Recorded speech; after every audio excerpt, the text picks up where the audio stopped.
सभी श्रोतागण को मेरा यानी नीलिमा शर्मा का पुनः प्रणाम। मैं एक बार फिर उपस्थित हूँ अपनी लिखी हुई कहानी आप लोग को सुनाने के लिए। और आज जो कहानी मैं आप लोग को सुनाने जा रही हूँ उसका शीर्षक है बरसात। आसमान में काली घटाएं छाई हुई थीं। हल्की हल्की बूंदाबांदी भी शुरू हो गई थी। आषाढ़ का महीना बरसात लेकर आ गया था। वसुधा अपने बच्चों के लिए सुबह का नाश्ता तैयार कर रही थी। साथ ही उन्हें जगाने के लिए आवाजें भी लगा रही थी। अरे बेटी रिया, सौरभ बेटा, उठो भाई, स्कूल जाना है। देखो जल्दी उठ जाओ, बस के आने का समय हो गया। लेट हुए तो बस छोड़ कर चली जाएगी। वसुधा आवाज लगा रही थी लेकिन दोनों बच्चे टस से मस नहीं हो रहे थे। ऐसा ही होता है, इधर बरसात शुरू होती है, उधर बच्चों के स्कूल खुल जाते हैं। 2 महीने की गर्मी की छुट्टी के आराम के बाद सुबह सुबह उठने में बच्चों की जान निकल जाती है। और उतनी ही कोफ्त वसुधा को भी होती है, लेकिन सुबह उठने में नहीं बच्चों के लिए टिफिन तैयार करने में। बल्कि वसुधा को तो बारिश का मौसम ही पसंद नहीं था। आज भी वह आसमान को देखे जा रही थी और बेचैन सी होकर अपना काम किए जा रही थी। उसने फिर कहा, अरे बच्चों, चलो आओ, अब नाश्ता टेबल पर रख गया है, जल्दी कर लो, फिर बस का समय हो जाएगा। ऊपर से तेज बरसात भी आने वाली है, फटाफट आओ, अपना नाश्ता खत्म करो। और सुनो, जाते जाते दोनों अपनी छतरियां ले जाना मत भूलना। वसुधा टेबल पर नाश्ता लगाते हुए बोली जा रही थी। हाँ माँ, आ गए, कहते हुए दोनों बच्चे डाइनिंग टेबल के पास आते हैं, बैठकर जल्दी जल्दी नाश्ता करते हैं और अपना बैग उठाकर सीधे दरवाजे की तरफ भागते हैं। अरे ठहरो, अरे ये छतरी कौन ले जाएगा? वसुधा पीछे से आवाज लगाती है। अरे नहीं मम्मी, हमें नहीं ले जाना छतरी, हमको बारिश में भीगना अच्छा लगता है, बहुत मजा आता है। दोनों बच्चे भागते हुए बोल रहे थे और जल्दी से वे घर के बाहर निकलकर स्कूल बस खड़ी थी उसमें बैठ जाते हैं। बस उन्हें लेकर चल पड़ती है। अरे भीगकर बीमार हो गए तो उफ, आजकल के बच्चे कुछ नहीं समझते, मुझे नहीं पता कुछ। वसुधा घर के अंदर बड़बड़ाने लग गई। इतने ठंडे मौसम में क्यों गर्म हो रही हो भगवान? ये सब छोड़कर चाय के साथ थोड़े पकौड़े तो बना दो। फिर बरसात में गर्मा गर्म पकौड़ों का अपना अलग ही मजा है। वसुधा के पति सुरेश गुसल खाने से निकलते हुए बोले, लो, सुबह सुबह ही खाने की बात।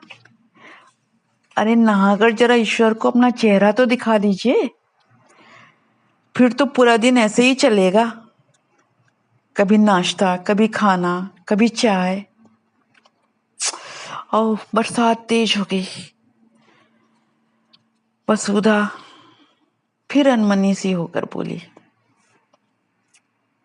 हाँ तभी कह रहा हूं, बरसात शुरू हो गई है, उसकी ठंडक पूरे वातावरण को ठंडा कर रही है, मौसम कितना अच्छा हो रहा है, जरा तुम भी अपना मूड अच्छा कर लो।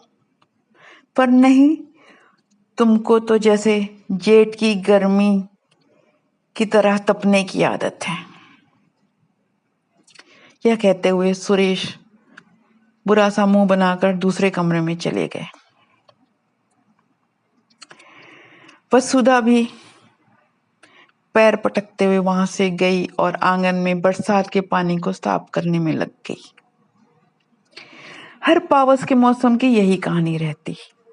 जब भी बरखा की फुहारें पड़ती वसुधा को अच्छा नहीं लगता था। वह कभी अनमनी हो जाती थी, कभी उदास हो जाती थी, कभी चिड़चिड़ी हो जाती थी। ऐसा नहीं था कि उसे बरसात पसंद नहीं था। बचपन में वह भी गिरते पानी में आंगन में खूब नहाया करती थी। लेकिन बरसों बरस से यह सब बंद है। इसके पीछे कारण था कि जब उसका विवाह नहीं हुआ था और वह गांव में रहती थी, तो इसी चौमासे में एक दिन उसके पिताजी अपने खेत में किसानों से फसल बोआने गए थे और तेज बारिश और बिजली गिरने से वसुधा के पिताजी के समेत कई किसानों की वहीं पर मृत्यु हो गई थी, जिसके कारण वसुधा का मन इस बरसात के मौसम के लिए अवसाद से भर गया। अभी भी वह अनमनी सी, उदास सी, कड़वी यादों में खोई हुई थी। तभी फोन की घंटी बजती है। वसुधा भरे मन से उठती है और फोन कान पर लगाती है तो सामने से आवाज आती है, अरे वसु, क्या कर रही है? मैं प्रिया। देख, कल हरियाली तीज है, मेला देखने जाना है, तू तैयार रहना, मैं आऊंगी तुझे लेने। भाई, विदेश में तो मैं इन सब के लिए तरस गई थी। अब मैं भारत आ गई हूँ। भारत की बारिश को, मेले को, मंदिर दर्शन को खूब मजे से देखूंगी और अनुभव करूंगी। वसुधा की सहेली प्रिया, जो विदेश से कुछ दिन पहले भारत आती है, उसने फोन पर वसुधा से कहा, अरे प्रिया, अरे मैं नहीं जा पाऊंगी, तू मुझसे मिलने आना, पर अपन कहीं चलेंगे नहीं, कल कुछ काम था मुझको। अरे कोई नहीं, वही नहीं, कुछ बहाना नहीं, मैं आ रही हूं, बस तू तैयार रहना। प्रिया ने वसुधा की बात बीच में काटते हुए कहा। और दूसरे दिन सुबह प्रिया वसुधा के घर आई। तब भी घनघोर घटा छाई हुई थी। वसु, तू तैयार नहीं हुई? मैंने कहा था ना, हम मंदिर चलेंगे, फिर मेले में चलेंगे। प्रिया ने आते ही वसुधा से कहा, हाँ प्रिया, पर देख, बारिश आने वाली है, ऐसे में कैसे जाएंगे? वसुधा घबराते हुए बोली, हाँ तो क्या हुआ, बारिश आने वाली है तो हम मिट्टी के थोड़ी न बने हुए हैं। भाई, थोड़ा भीगेंगे, थोड़ा छतरी में चलेंगे, थोड़ा कहीं रुक जाएंगे, तू निकल तो सही घर से, चल ना, कितने सालों बाद ये मौका आया है।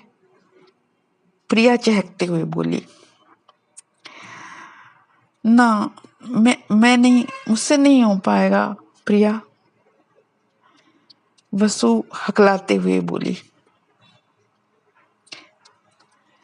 वसुधा के ऐसे कहने पर प्रिया ने उसका चेहरा देखा।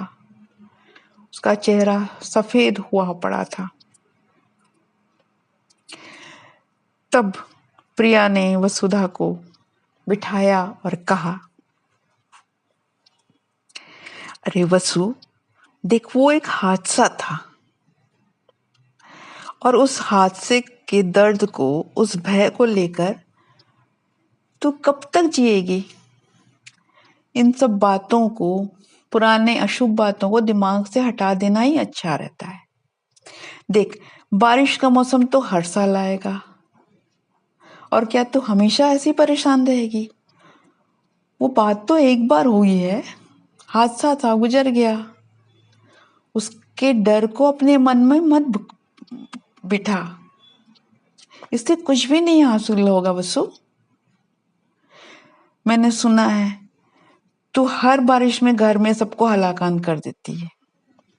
देख, एक हादसे के लिए पूरा जीवन खौफ में मत गुजार। कुछ सावधानी रखकर, कुछ ललक लेकर रहने से ही हम जीवन के पलों का मजा ले सकते हैं। समझे? चला आज से ही शुरुआत करते हैं। यह कहते हुए प्रिया वसुधा को आंगन में खींच लाई। तब तक बरसात की रिमझिम शुरू हो चुकी थी और उसकी ठंडी ठंडी बूंदें वसुधा के शरीर को भिगो रही थी, लेकिन साथ ही उसके सभी तपन, भय, क्षोभ को भी बहा रही थी। और आज इस रिमझिम फुहार में नहाकर वसुधा तन और मन दोनों से शीतल हो रही थी। सादर धन्यवाद।